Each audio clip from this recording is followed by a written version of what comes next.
रायगड जिल्ह्यातील कर्जत शहरातील मुख्य महामार्गावरील नव्याने उभारण्यात येत असलेल्या श्रीराम पुलाची आमदार महेंद्र थोरवे यांनी पाहणी केली। गेल्या अनेक दिवसांपासून सुरू असलेल्या या पुलाचं काम आता अंतिम टप्प्यात आले असल्याची माहिती त्यांनी दिली।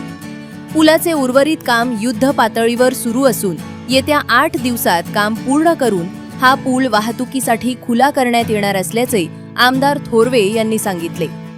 पूल सुरू झाल्यानंतर कर्जत शहरातील वाहतूक अधिक सुलभ होणार असून नागरिकांची मोठी गैरसोय दूर होणार आहे। गेले कित्येक दिवस प्रलंबित असणारा श्रीराम पुलाचं काम आता अंतिम टप्प्यात आलेलं आहे। आज पाणी दौरा आम्ही या ठिकाणी ठेवलेला होता।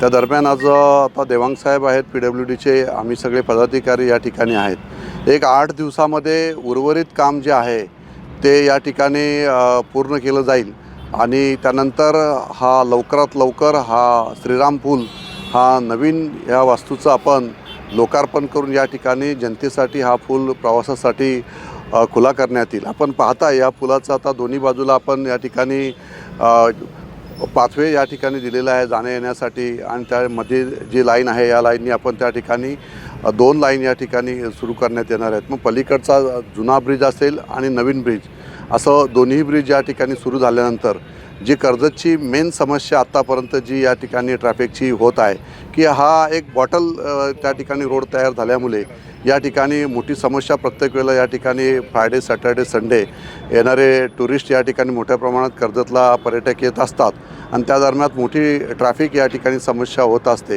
ही समस्या आता कायमस्वरूपी दूर होणार आहे कारण त्या 8 दिवसामध्ये इथं राहिलेलं काम श्रीराम पुलाचं पूर्ण होऊन हा पूल जनतेसाठी प्रवासासाठी खुला केला जाईल।